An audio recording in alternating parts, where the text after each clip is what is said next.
Fala, Opa. Marcelo. E aí, E aí, cara? beleza? Tudo e você? Tudo Tudo certo. bem? Adotou esse visual aí mesmo? Pra sempre? Pra sempre, não sei, tô fazendo uma enquete, ainda tô filosofando a respeito, mas por enquanto fui obrigado, porque não tinha onde cortar, e aí eu tô nessa, tá crescendo, não para de crescer.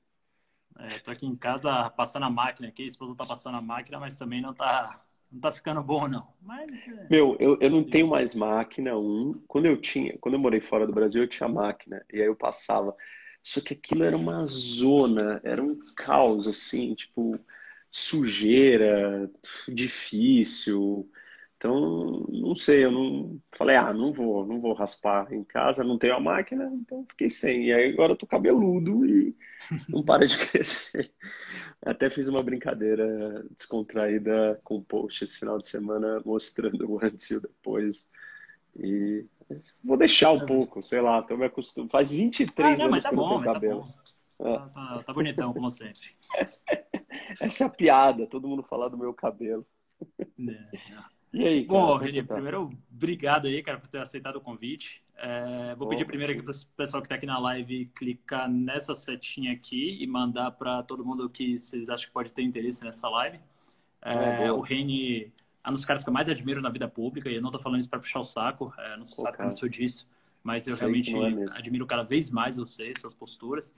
E ele é um cara que, para quem não sabe, é deputado estadual aqui de São Paulo, pelo Partido Novo, e é um dos caras que mais faz política pública de maneira séria, né, de maneira profunda, de maneira propositiva, não é aquela política pública do like e da lacração, né? Então, acho que a gente veio aqui para conversar um pouco sobre isso hoje, né? Um pouco de análise de populismo no mundo, Brasil, essas coisas que estão acontecendo. E o Reni também é um especialista em geopolítica, né? Então, Reni, eu queria começar esse bate-papo aí perguntando para você o que você acha do panorama global, né? Porque a gente está vendo aí líderes populistas a eclodirem no mundo inteiro, né? Você tem, sei lá, desde o Duterte na Filipinas, a Marine Le Pen, que não ganhou na França, mas enfim, chegou ali perto, o próprio Trump nos Estados Unidos, a Chaves aqui na América Latina, o Alberto Fernandes, de certa forma, e, óbvio, também o Bolsonaro, né? Então, eu queria que você falasse um pouquinho, Reni, o que é que você está Tá achando bom. desse cenário mundial aí? Você acha que o populismo está crescendo? Se é só, enfim, tem feito rede social? O que é que você acha?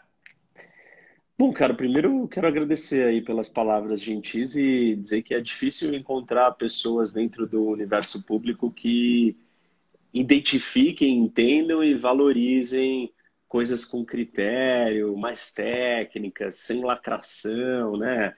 Fazer política de verdade, pensar qual é a função, o que que nós estamos tentando alcançar, para que eu estou na vida pública, para que você está querendo entrar na vida pública. A gente tem um objetivo e tem uma função.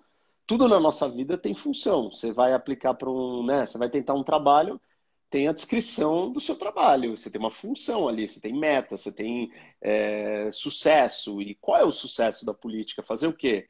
Ter muito like, ser amado, ser idolatrado. E as pessoas não percebem isso, elas avaliam a política do jeito errado. E a política não é isso, você está resolvendo grandes problemas. Tentar achar soluções que tragam consentimento, que tragam um grupo de pessoas enorme para dentro do que você propôs. Por isso que é democracia, senão não precisava disso. Mas enfim, então pô, é legal e é gostoso conversar com você porque eu sei que você é um cara técnico, um cara que gosta de se aprofundar nos assuntos e precisamos de mais gente assim dentro da política. Estou torcendo aí para que dê certo o seu projeto Obrigado. no futuro próximo como vereador ou pré-candidato a vereador, enfim, né, esse ano aqui em São Paulo. Mas então sobre populismo, meu. O que que acontece? O populismo ele é uma microideologia. Algumas das pessoas que já me ouviram falando aí em outras lives, eu acho que eu já falei sobre isso. Microideologias, elas não são completas, elas não te oferecem uma visão de mundo inteira. Quem você deve ser, para onde você deve ir, como que é a questão econômica, a questão. Não fala de tudo. Então, por ser uma microideologia, ela precisa se atrelar ou se juntar a macroideologias. E as macroideologias pode ser o comunismo à esquerda, ou o socialismo, ou o nacionalismo mais à direita, que são ideologias mais completas. E E ela tem uma característica comum a essas outras duas grandes ou outras ideologias grandes. Ela é uma ideologia baseada na divisão. Ela divide a sociedade em dois. Do mesmo jeito que o comunismo também divide, só que o comunismo divide na base da classe ou do dinheiro, o nacionalismo divide na base da origem. Você nasceu no Brasil, você é um estrangeiro, você nasceu na Europa, você é um estrangeiro. Enfim, né, da sua identidade nacional. O populismo também divide a sociedade em dois. Só que divide por um critério moral dos bons e os maus. Quem são os bons? O povo. E o seu líder que entende o povo. O resto todo, se você não está com o líder e não está com o povo, você é do mal, você é da elite. Então, o populismo fala entre povo e elite, e é isso. E a vontade popular, né, que só o líder carismático consegue extrair e entender o que o povo quer. E óbvio que o mundo está passando por uma crise populista, isso já não é de agora, vem vindo por várias insatisfações, seja a globalização que teve perdedores e ganhadores, seja instabilidades políticas, seja uma fatiga da democracia, ou a democracia não está entregando o que ela deveria entregar. Enfim, você tem um monte de fatores que levaram a essa ascensão do populismo. Agora, a minha leitura é que durante uma crise como essa que nós estamos vivendo, o populismo vai ganhar ainda mais tração, mais força, porque é muito simples e fácil você reduzir grandes problemas complexos em aqueles que estão comigo e os que estão contra mim. Aqueles que apoiam e querem o bem do povo ou os que querem o mal. Essa é uma visão muito banalizada da realidade. A realidade não é, eu sou do bem e quem é do outro lado é do mal. A realidade ela é mais complexa, tem mais nuances, né? Então é mais difícil de você achar soluções. Imagina numa situação como essa. As pessoas estão angustiadas, estão com medo de ficarem doentes, estão com medo do seu emprego, estão sem renda, estão com questões psicológicas, estão trancadas em casa. Pô, você tem 1 milhão de problemas juntos. Você quer sentar e ouvir uma live aqui e a gente ficar fazendo listas intermináveis de problemas? Não. Você quer que alguém te dê uma resposta simples. Então, o populismo ele ganha uma atração fenomenal nesse momento. E é muito perigoso, porque ele é muito destrutivo. Assim, a gente pode olhar para o populismo de várias vertentes. Eu falei um pouco da vertente da sua ideologia, né? Quais são as premissas básicas, mas dá para a gente olhar o populismo na área econômica, dá para você olhar o populismo no social, na comunicação. Então, assim, o populismo no social talvez vira um clientelismo, que são políticas que você cativa as pessoas e mantém elas dependentes e aprisionadas a você. O populismo na área econômica é você satisfazer uma maioria ou muitas pessoas com soluções simplistas que, na verdade, destroem a estrutura econômica de funcionamento de uma sociedade. Agora você tem populismo até sanitário, né? Quer dizer, agora essa crise do Covid aí, o que mais se viu aí na internet, inclusive, é uma coisa que me entristece muito nesse debate ter ficado tão raso assim, porque você vê gente que assim tem capacidade para interpretar os dados, tem capacidade para ler as coisas que estão acontecendo. Né? Então, por exemplo, o caso da hidroxicloroquina, para mim foi um grande marco aí do populismo no Brasil e no mundo também, nos Estados Unidos também, essa discussão da mutação. Saem os primeiros estudos mostrando... Quer dizer, primeiro tem um médico ali, o Vladimir Zelenko, um médico de Nova York, que ele acha que isso funciona, ele conta uma história ali de que tratou 1.000 pacientes com hidroxicloroquina e nenhum deles morreu, né? E isso sem estudo científico nenhum. E aí saem os 2 primeiros estudos de periódicos científicos renomados, né? O JAMA, né? Que é o Journal of American Medical Association, alguma coisa nesse sentido, e o BMJ, que é o The British Medical Journal, que são periódicos científicos, revisados pelos pares, publicados há mais de 200 anos, etc. E aí você vê que o negócio aparentemente não funciona, né? Pelo menos assim, do que se tem de ciência publicado, aquilo não vai ser, pelo menos não vai ser a bala de prata para curar o Covid, né? E aí você vê muita gente fazendo enquete, né? Pô, o que você acha da cloroquina, sim ou não? E moldando o discurso para isso, sabe? Tipo assim, pô, você vê pessoas inteligentes, pessoas que querem entrar na vida pública, que querem se candidatar, etc., fazendo enquete. O que você acha da cloroquina? Aí o cara vai lá e tem uma resposta de 80% a favor da cloroquina. 2 stories depois, o cara tava falando bem da cloroquina e ignorando tudo que é publicado. Como que a gente vence isso, Reni? Como que... E que você foi um cara que conseguiu, né? Porque assim, você fez uma campanha profunda, você fez uma campanha propositiva e foi consagrado nas urnas aí com mais de 150 mil votos. Como que a gente vence esse discurso raso, Reni? Não cheguei a 150, cheguei a 130, 130, 214 que eu tive de votos, mas claro, foi um resultado fenomenal. Eu sinto que tem um espaço, claro, não dá para a gente falar que o Brasil inteiro quer se aprofundar nos assuntos, mas tem espaço para pessoas que querem soluções, querem respostas, que elas querem falar dos problemas, elas querem falar dos assuntos difíceis. Então, você precisa de alguém que vai dar vazão para isso. Eu acho que eu tento trazer isso e falar da complexidade das coisas, né? E por que que eu tomo certas posições, ou por que que eu mudo, ou por que que eu vou entendendo. Eu acho que as pessoas elas querem participar e entender. Então, tem um espaço para isso. Esses populismos que você falou é muito curioso, porque você tem a gente pode dizer que existem alguns tipos de realidade. Existe a realidade pessoal, existe uma realidade política, existe uma realidade religiosa, mas existe uma realidade objetiva, que ela é independente do que eu penso, ou do que a política pensa, ou do que a religião pensa.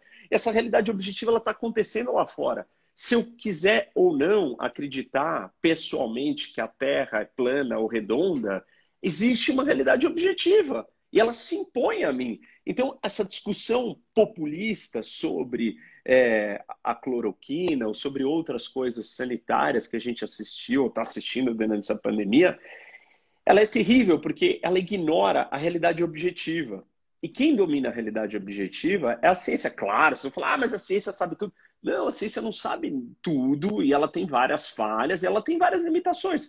Mas é o único método que nós temos até o momento de ter chegado onde nós chegamos como humanidade. Então, a gente tem que ter algum parâmetro, senão é muito aleatório, senão é tudo opinativo. E dentro desse ambiente todo que nós estamos vivendo, você tem a questão da comunicação de massa digitalizada, que ela abre espaço para o fenômeno da fake news, que não é um fenômeno novo, né? Fake news sempre existiu, desinformação também, mas dentro do universo digital, a fake news ela transforma a realidade objetiva que existe independente da minha opinião, ou da minha política, ou da minha religião, inquestionável ou de uma verdade dúbia, que será que é verdade? Tudo vira teoria da conspiração, tudo é relativo. E assim, para os filósofos, para o pensador, para as mentes que pensaram e que fizeram a humanidade evoluir, tem coisas que elas não podem ser relativizáveis assim absolutamente. Porque senão se torna, por exemplo, o relativismo moral absoluto, ele é uma autodestruição. A gente pode questionar certos valores morais e falar assim, eles estão errados. Nós temos que mudar esses valores. Mas tudo bem, isso é diferente de virar e falar assim, não existe certo e errado em nada. Bom, aí você retira a realidade objetiva e transforma tudo em subjetivo. Então, cada ser humano vai inventar a sua realidade. Beleza, mas se vai ser uma insanidade. Se eu quiser começar a chamar esse telefone de cadeira, eu posso, eu invento minha linguagem. Mas isso não é a realidade objetiva, ele é um telefone, ele não é uma cadeira. Então, assim, nós estamos vivendo um momento que o populismo ele não tem limite, porque ele se somou com a tecnologia da comunicação em massa e com a ideia das fake news, e aí você consegue destruir qualquer alicerce de verdade que exista. E esse, aliás, é o problema da fake news. Fake news não é sobre você contar uma inverdade, ou tentar fazer uma inverdade se tornar verdade. Mas fake news, ela além de tentar te contar uma mentira e você acreditar que ela é verdade, ela destrói com todas as verdades que existem. Porque tudo passa a ser questionável e dúbio. Então, pô, mas se surgiu aquela história, será que aquilo ali também não é mentira? Então, assim, é muito grave, porque supostamente a gente chegou num momento de conhecimento, de acúmulo de informação, de quantidade de dados que nos permitiria, como humanidade, avançar. Mas tem um pensador que eu gosto muito, que ele fala uma coisa muito interessante, ela é muito sábia para os momentos de hoje. Ele explica o seguinte, que quando você adquire um conhecimento científico, você não retrocede, né? Você não desaprende aquilo. Então, você não descobriu a lei da gravidade, você fala assim, vamos voltar para trás e fingir que não tem. Você até pode inventar isso na sua cabeça, mas Assim, a humanidade como um todo ela não faz isso, mas socialmente a gente faz. Então, não é porque nós acabamos ou abolimos com a escravidão, abolimos, né, entre aspas, a gente sabe que existem várias outras formas de exploração, é, que a gente não vai poder retroceder. Só que com a questão da digitalização, da fake news, do populismo, parece que nós vamos até retroceder nas questões consolidadas da ciência, que é a tal da realidade objetiva. Sim, Então, é assim, verdade. sei lá, é um momento estranho que nós estamos vivendo, não da pandemia, é um momento estranho do século XXI, da maneira como nós estamos caminhando daqui para frente. E eu fico preocupado, porque, assim, qual é a base? As coisas não podem ser a realidade pessoal e nem política e nem religiosa de ninguém. Essas realidades existem, mas para preencher outros espaços, não o nosso espaço de convivência, de tomada de decisão coletiva e análise de risco. Porque toda essa crise é sobre análise de risco. É assim, Claro. como é que eu gerencio esses recursos para ter o menor impacto, com a menor probabilidade do pior resultado acontecer? É mais ou menos isso. E a gente que acho que foi uma vítima muito grande desse populismo, né? Porque ah, alguns países ali, principalmente da Ásia, eles tinham alguma desculpa, né? Porque a pandemia começa ali na China, em Wuhan, e aí se espalha rapidamente ali para alguns países vizinhos, né? E aí alguns países realmente se deram mal, chega na Europa muito rápido, só que a pandemia chega ao Brasil com quase 3 meses de atraso, né? Então já tinha, assim, dados abundantes para lidar com ela. Já sabíamos que não era a tal da gripezinha que o Bolsonaro falou, já sabíamos que o isolamento social era a única arma eficaz contra isso. A gente, inclusive, tem, por exemplo, hoje, mais concretamente, né, dados, por exemplo, da Suécia, que morreu muito mais gente porque não adotou lockdown, versus países vizinhos, né, Finlândia, a Suíça, a Noruega e etc. E a gente tem também, por exemplo, um caso muito claro para mim, que chamou muita atenção, que foi Minnesota e Carolina do Sul, né? São dois estados vizinhos ali nos Estados Unidos, um deles adotou lockdown e o outro não.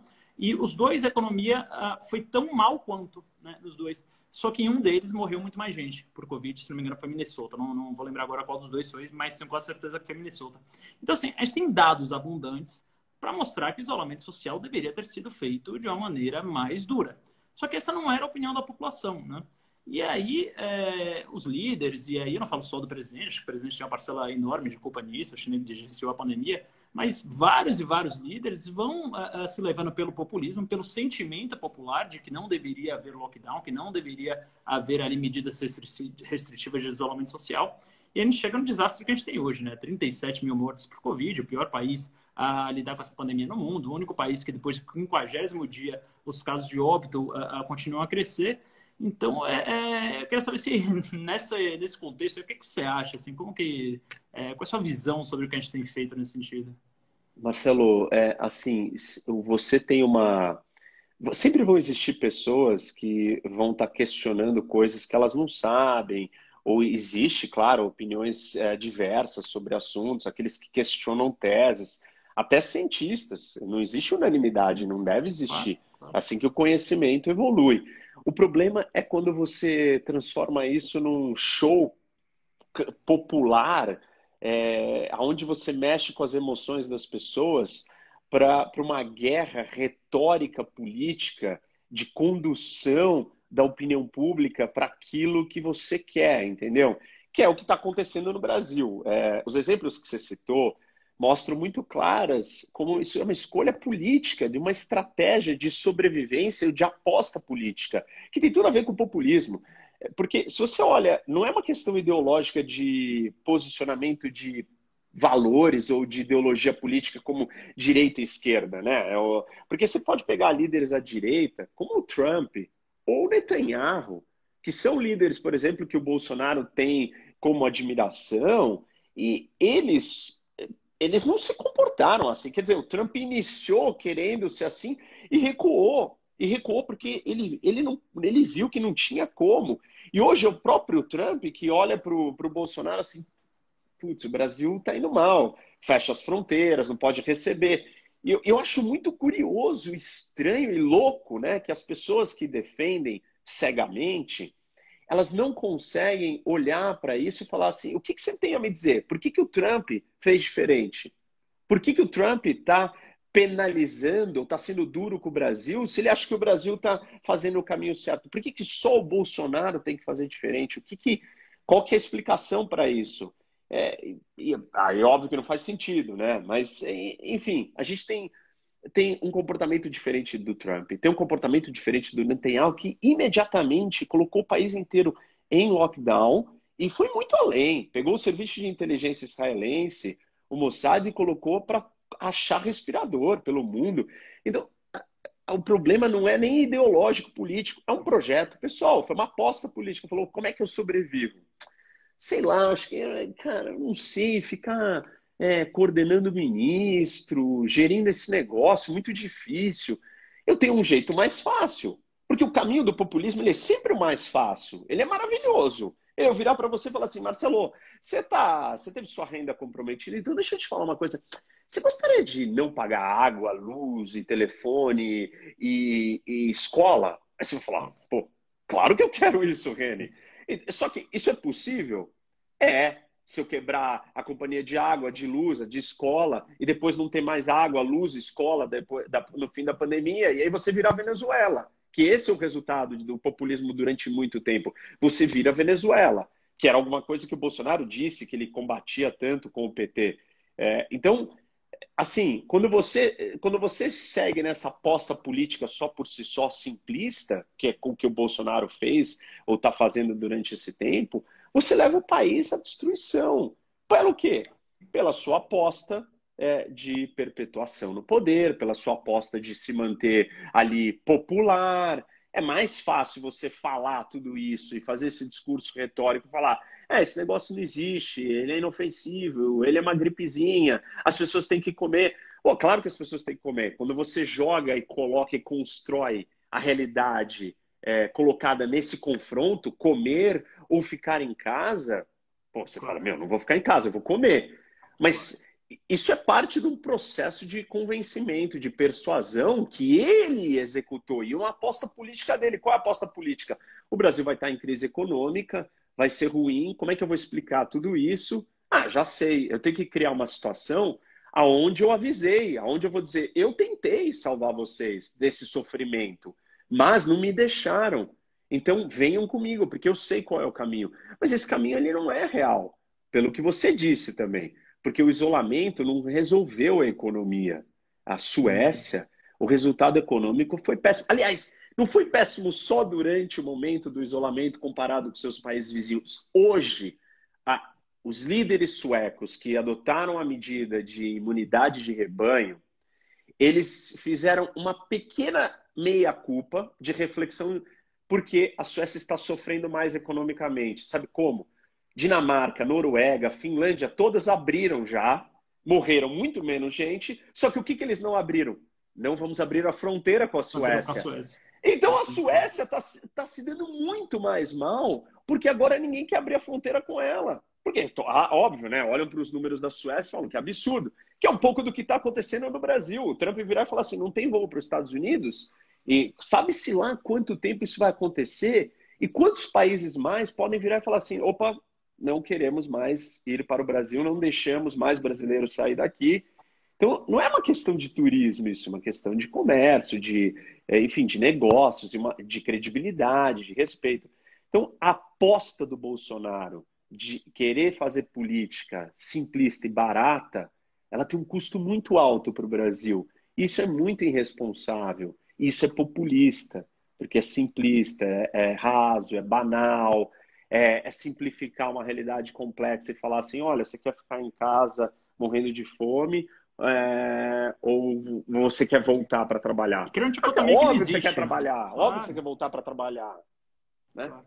E acho que muita gente não tem esse panorama, não tem essa leitura política de que o Bolsonaro está minando completamente a credibilidade do Brasil e das instituições brasileiras. Né? Então, por exemplo, acaba de sair no Estadão, enquanto a gente estava em live, inclusive, tem um clipezinho aqui que fica pitando, que Bolsonaro deu uma ordem expressa para o general Pazuello, ministro interino da Saúde, né, que já está mais de um mês aí sem ministro, para que as mortes ficassem abaixo de 1.000 por dia. Né?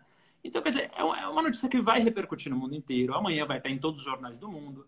Os apoiadores do Bolsonaro vão entrar naquela onda também populista, dizer que a mídia é toda comunista, né? Quer dizer que a imprensa mundial é comunista, que é uma uma retórica que o próprio Bolsonaro usa, mas é um negócio que não se sustenta, né? Porque, assim, a partir do momento que saem jornais como o Wall Street Journal, né, que é um jornal estritamente voltado para o mercado financeiro, quando sai no Financial Times, que também é um jornal publicado ali com o público-alvo de gente do mercado financeiro, é claro que não são jornais comunistas, é claro que existe uma falha de credibilidade aqui, né? É claro que existe uma falha de liderança aqui. E as pessoas estão tão investidas emocionalmente nesse projeto do Bolsonaro que não conseguem ver nem isso, né? Você está com essa leitura também? Sim, e é terrível. Assim, eu acho que tem alguns problemas, né? Um deles é que as pessoas sofreram muito com o PT, com o projeto de poder, com o Lava Jato, com toda a corrupção. O Brasil foi destruído por aquele projeto. E era um projeto terrível. E graças a Deus a gente conseguiu sair daquilo. Porque aquilo era populismo para o lado esquerdo.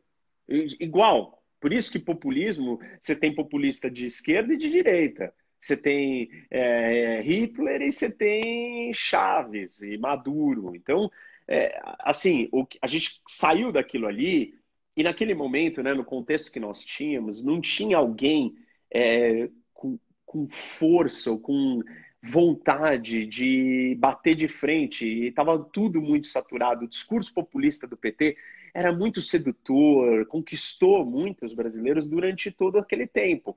Então você precisava de alguém que conseguisse fazer aquilo. E o Bolsonaro, com o discurso dele, naquele contexto, naquele momento de saturação máxima, era a única alternativa que parecia viável para resolver com aquele problema. Só que, claro, o pêndulo foi tanto para um lado que o retorno foi voltar para o outro lado de uma forma exagerada.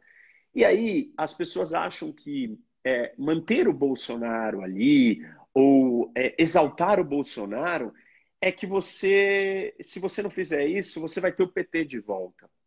E de novo, se você está achando isso, ou quem está achando isso, não conseguiu se desligar da realidade dual, binária, do que o povo e a elite, o rico e o pobre, o brasileiro e o estrangeiro. Você está preso a essas ideologias binárias. Não é só isso. Existem pluralidade, existem milhões de visões diferentes, existem outras opções que não são ou o populismo da esquerda do PT, ou o populismo da direita do Bolsonaro. Então, as pessoas estão. Eu acho que tem muita gente que se apegou nisso e está com medo, achando que vai voltar para o outro lado. Nós temos que ser melhor do que isso. A gente não pode acreditar nisso. A gente tem que construir uma saída fora dessa polaridade. Então, esse é o primeiro ponto. O segundo é o que eu chamo de seita, né? E aí eu gravei um vídeo interessante que eu consegui explicar um pouco do porquê que eu acho que o brasileiro trata a política como futebol ou religião. Eu vi esse vídeo, eu ia comentar disso na entrevista, que assim, foi um vídeo muito improvável, né, para um político fazer. Você pega o título dele é Por que eu não quero ser amado? Você fala, pô, como assim? O cara é político, não quer ser amado, né? Mas e não quero, porque isso está errado. Se eu for amado, eu vou virar um desses caras, entendeu? Eu não quero ser um populista, eu não quero que me amem, me idolatrem. Mas aí, quem já está na lógica binária, né, na lógica maluca do que aconteceu com a política no Brasil e em vários outros lugares do mundo, já vai virar e vai falar assim, você não quer ser amado? E vai concluir erradamente que eu quero ser odiado. Eu também não quero ser odiado. Eu quero que você me avalie pelo meu trabalho, eu quero que a gente tenha critérios, eu quero que a gente tenha uma conversa racional, a gente não vai concordar em tudo, você tem que entender as escolhas, a política é sobre ceder, sobre negociar, nós vivemos num país gigante, não vai ser a minha opinião, a ideologia do nosso partido, a nossa visão de mundo só, nós vamos ter que ceder e negociar para chegar em algum lugar, se a gente quiser chegar em algum lugar, senão nós vamos ficar sentado, parado, gritando, repetindo cada um seu mantra, que nem bobo, então não adianta. E aí, nesse vídeo eu explico que nós temos um ditado popular que fala que a gente não pode discutir política, religião e futebol. De alguma maneira, a gente interiorizou inconscientemente que essas três coisas são iguais. Se a gente já dizia que a gente não podia discutir as três, eu até posso concordar que você não dá para discutir, ou é mais difícil você discutir futebol e religião. Eu jamais vou concordar que você não pode discutir política, porque a essência da política é sobre discussão. Se você não é capaz de discutir política, Até a E desculpa, etimologia do parlamento, né? Quer dizer, é lugar de falar. falar e falar. E se você acha que você não é que você não entendeu nada, porque você acorda de manhã e você fica discutindo com a sua mulher, com o seu marido, com o seu filho, com o seu chefe, com o seu colega de trabalho, com os seus amigos, porque nós somos animais políticos, a gente faz política o dia inteiro, então é óbvio que a gente discute política. Olha a loucura da frase. Mas a frase vai tão longe a ponto de a gente se comportar, né, ou muitos brasileiros se comportarem e adotarem a postura do futebol, da torcida da fé, da religião, e jogarem essas duas coisas para dentro da política. E aí todo mundo se comporta ou como torcida, ou tendo fé, adoração, idolatria ao líder. Então tem uma parcela do eleitorado do Bolsonaro que ele faz parte dessa seita, dessa adoração máxima a ele. E, assim, Inclusive, isso é uma cegueira, né? não quero entrar num terreno espinhoso aqui, não, mas se você pega o recorte demográfico do perfil dos apoiadores do Bolsonaro, né, na última pesquisa da XP, ele está bem aberto isso, são 80 páginas ali para você pegar o recorte. O maior recorte de apoio ao Bolsonaro são justamente dos evangélicos neopentecostais, né, que são ali os religiosos mais fervorosos, ali, pelo menos dos evangélicos aqui do corte evangélico, que são quase 60% dos evangélicos aqui, né? Então, o pessoal da Igreja Mundial do Poder de Deus, da Igreja Universal do Reino de Deus, né?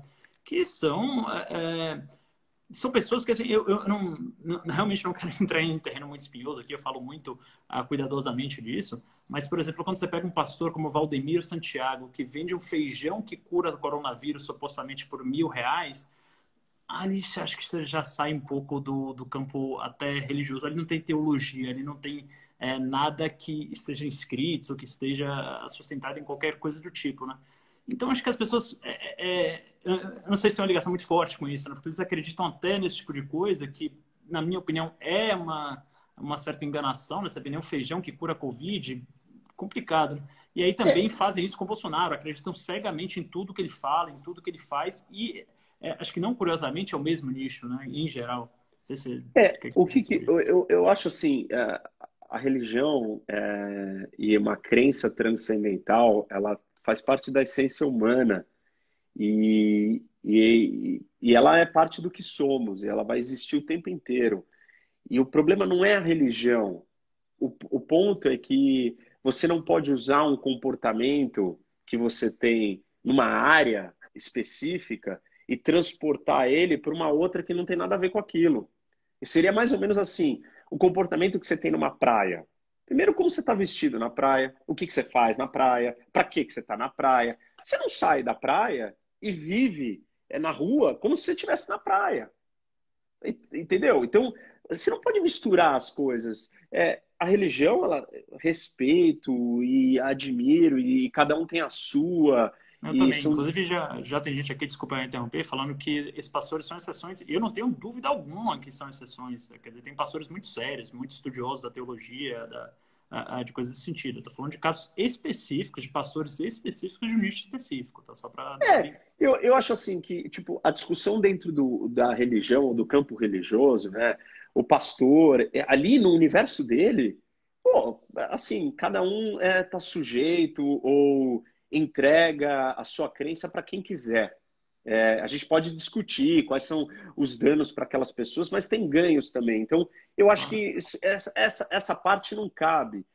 O que nós temos que tomar cuidado só é quando esse tipo de comportamento ou de visão ele sai dali e você não percebeu que você está agindo da mesma forma que você está agindo ali e levando para outro lugar. Porque, assim, todo mundo entende que tem a hora de dormir, você tem que estar de um jeito. Você não está pulando na cama na hora que você vai dormir.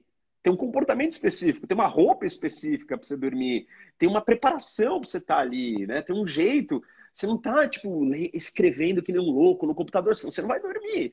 E é a mesma coisa. A religião, ela tem uma função para uma área da nossa vida.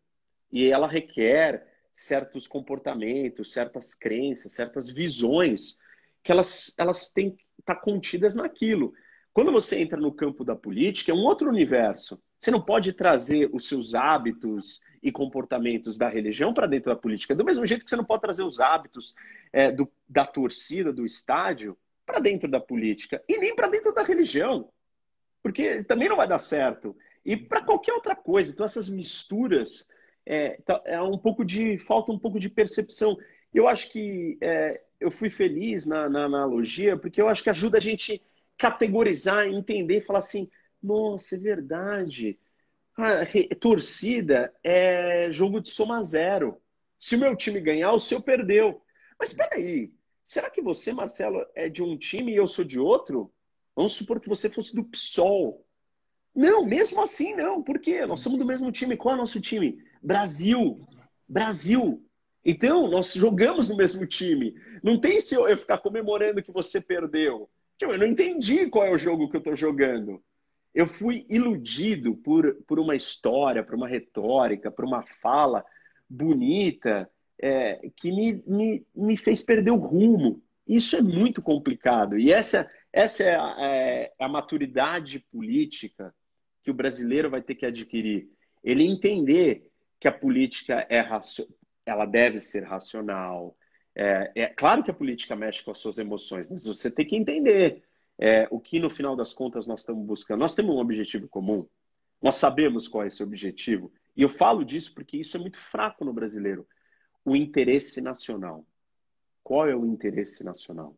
Nós temos uma identidade coletiva comum que nos une. Qual é? Nós somos brasileiros. E essa, aliás, é uma das grandes, e tem um outro vídeo meu que eu falo disso, que é eu, você, a sua família, você, sua família e o seu país. O que permitiu que a humanidade chegasse no estágio de evolução que ela está é a capacidade de cooperar em grande escala. Como é que você coopera em grande escala? Isso é Sapiens, né? Isso é meio Harari. Isso, né? Harari. Eu ia falar agora, Harari. Para você cooperar em grande escala, você precisa desenvolver uma identidade comum. Qual é essa identidade? Nação.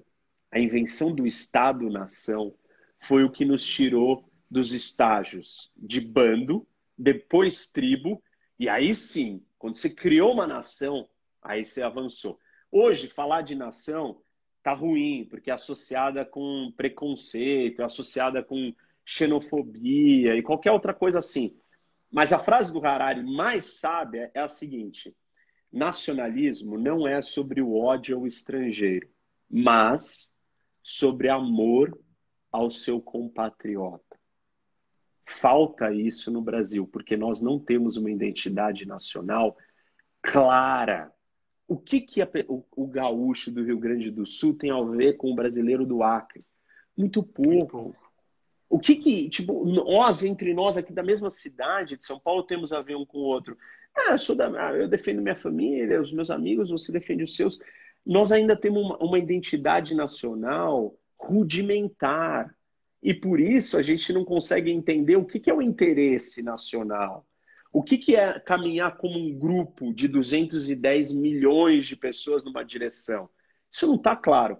E o que mais é triste, ou talvez preocupante, é ver líderes populistas que usam essa retórica, esse vocabulário, esses termos, para parecer que eles são nacionalistas. Mas atenção, gente, para você ser nacionalista, você não coloca os interesses da sua família em primeiro lugar.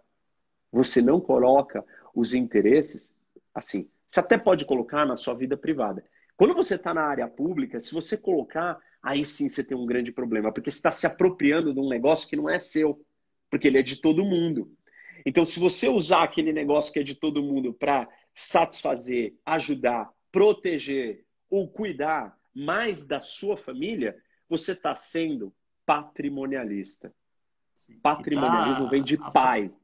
E o problema do patrimonialismo é que ele não permite você construir a identidade nacional, a identidade de brasileiro. E está afrontando um dos principais diretrizes aí de administração pública, que é a impessoalidade, né? Depois do princípio da legalidade, vem a impessoalidade ali. Isso, nós estamos falando de um problema de legalidade, é isso. Tem uma questão aqui que essa discussão ela é, inclusive, corrupção, é ilegal. Mas eu estou falando do ponto de vista Sim, da sim, sim. emoção, da Da formação identidade, que é nacional. mais ainda Sim. mais complicado se a gente pensar, né? E mais importante ainda, né? Para pensar a longo prazo. E uma coisa aqui que é quase um conselho assim, que eu queria pedir. Eu vi você falando numa live com o Gabriel Azevedo, aliás, outra figura pública que eu admiro muito, muito, muito. É, o E Gabriel é você falando fera. de uma dicotomia ali entre o discurso duro, as verdades difíceis de engolir, que você passa para os eleitores e para as pessoas que acompanham, e a competitividade eleitoral, né? Queria saber como que a gente equilibra esses dois pratos, né? Quer dizer, como que a gente fala tantas coisas difíceis de engolir, tantas coisas tão contra-majoritárias, tantas opiniões que vão contra o senso comum e ainda assim mantém um patamar competitivo eleitoralmente. É, assim, você precisa ser muito sincero e trazer o eleitor para compreender a verdade e a realidade. E isso é uma coisa que me deixa, que é uma das coisas que eu acho mais difícil, que eu estou achando da vida pública, que é o seguinte: você imagina, você, sei lá, eu não entendo quase nada de engenharia. Eu posso dar milhões de palpites e ter milhões de teorias e achar que um prédio deve ser construído assim, assado, mas eu não entendo nada. Eu tenho que ter humildade para olhar e falar assim, pô, eu nem sei o que é isso. As pessoas não olham para a política, infelizmente, dessa maneira. E a política é complexa, porque quando você senta para analisar uma lei, você se depara com assuntos que você nunca ouviu falar na vida. Todos os assuntos. Você tem visto isso. Então, a gente vai um dia falar de agricultura, no outro dia a gente vai falar de defensivo agrícola, no outro dia a gente vai falar de segurança, no outro dia a gente vai falar de presídio, no outro dia educação. Você fala assim, meu, mas eu não entendo desses assuntos. Então, tem muita coisa complexa acontecendo.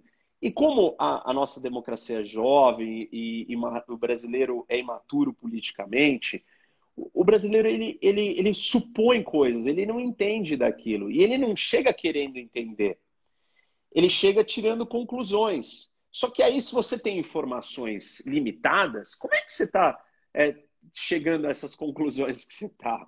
Então é muito difícil, tem um gargalo entre o que as pessoas sabem e o que elas concluem.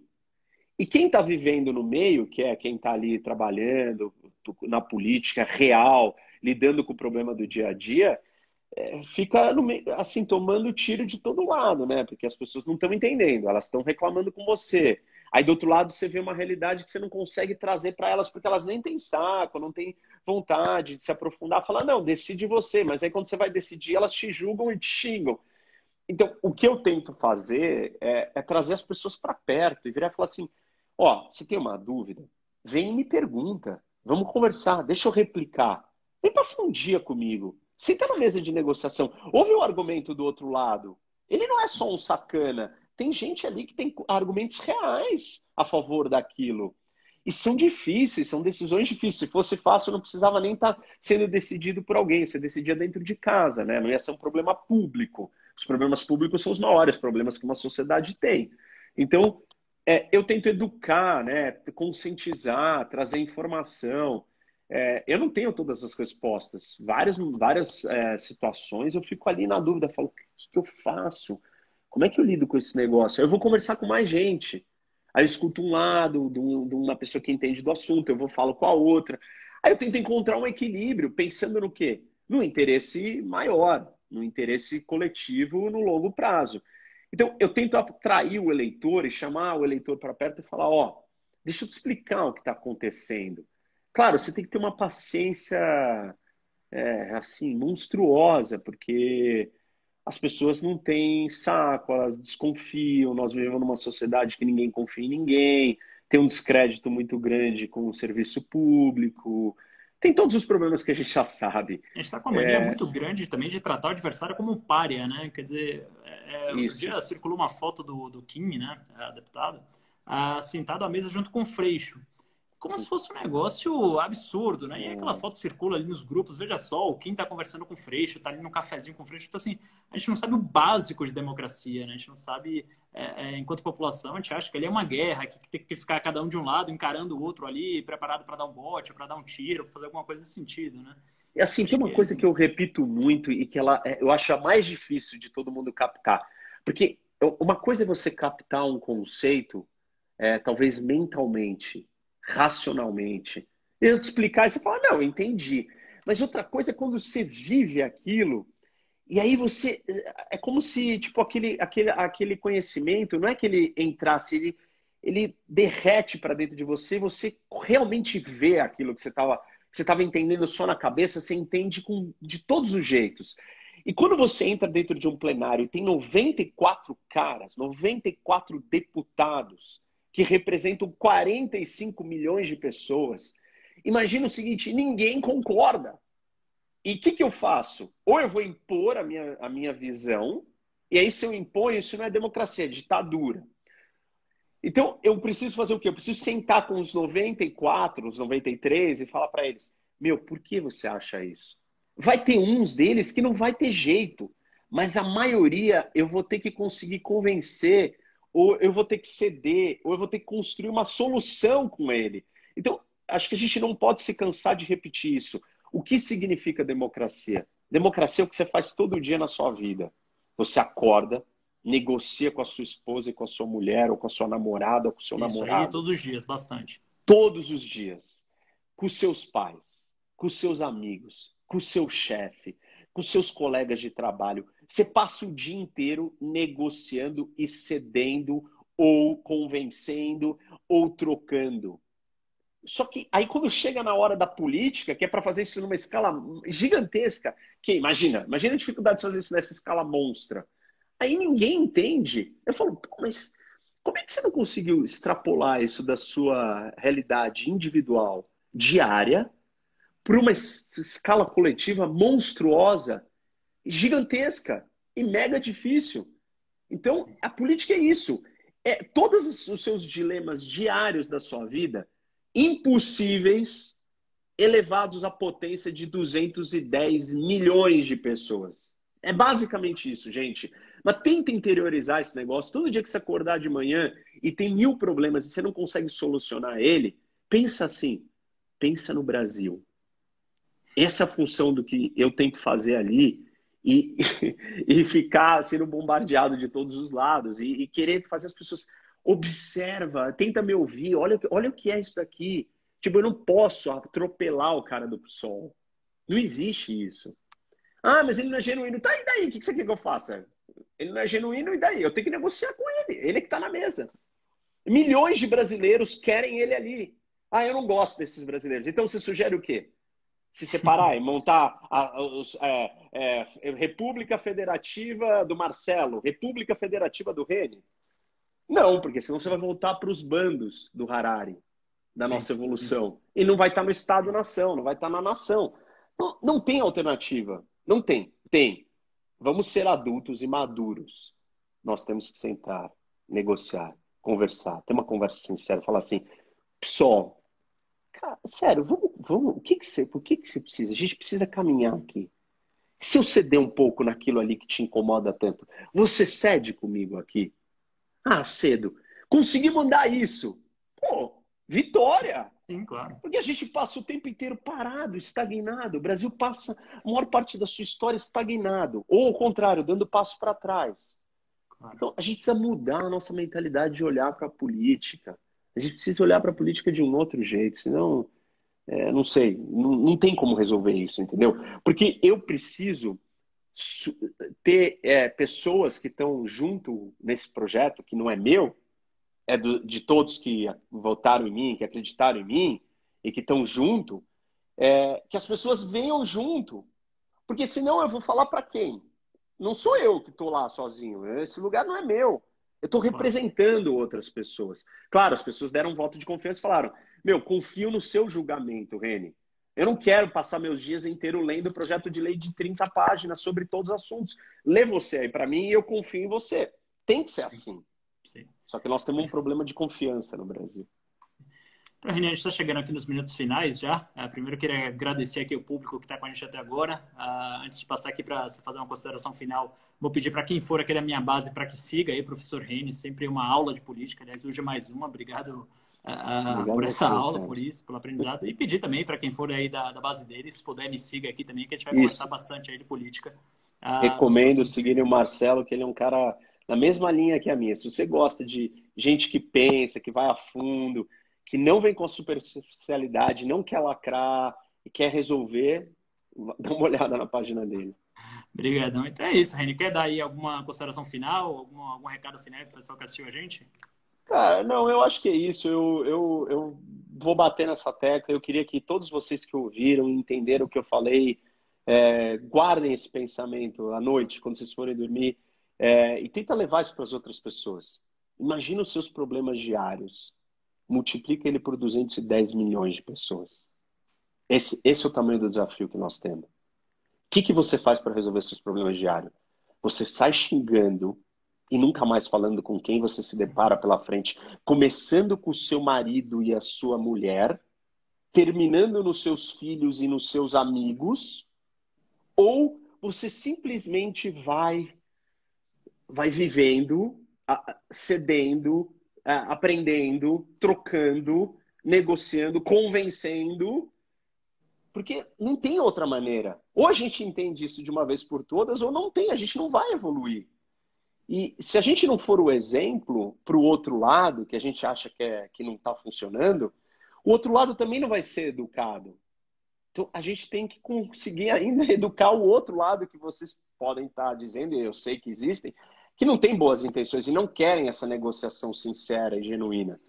Mas a gente não tem alternativa, porque nós vamos ficar com soluções infantilizadas. Como uma criança que acorda e fala assim, não, eu quero brincar agora. Mas não dá para brincar agora. Não, mas eu quero agora. Bom, não tem outra solução, não tem outro caminho. Eu não conheço, só se for anarquia ou ditadura. Os dois são piores que a democracia, sem dúvida. Com certeza. Eu acho que a política é a normatização da violência, né? Quer dizer, você para ali de ter os conflitos armados, etc., para definir quem vai ser o próximo líder e começa a colocar isso à voto, a discussões, esse tipo de coisa. Então, acho que a gente tem que valorizar agora mais do que nunca, né? Com a democracia bambeando aí um pouquinho, não só no Brasil, em alguns países, valorizar cada vez mais a democracia, a política, nossas instituições. E só para dar um recado final aqui também para o pessoal que busquem os dados, né? Busquem informações de qualidade, não formem suas opiniões baseadas em líderes populistas, que é o que mais tem hoje. Tentem se aprofundar um pouco mais nos temas. Eu sei que às vezes não é fácil para todo mundo tem seus afazeres, às vezes é melhor pegar alguém que você confia, mas pelo menos passe a confiar em alguém que vá trazer a realidade, não só o que a gente quer ouvir, não só o sentimento. Né? Então, e assim, tipo, você pode errar, você pode confiar e não querer mais. E assim, é a vida, você troca. Daqui 4 anos você vai escolher outra pessoa. Você não precisa estar pegado. Você não tem político de estimação. Isso não é seita, gente. Nós não queremos ser amados. A gente só quer fazer o Brasil andar para frente. É só isso. É isso. Bom, obrigado. Valeu, Marcelo, cara. Até a próxima. Abração, meu. Se cuida. Tchau, gente. Falou.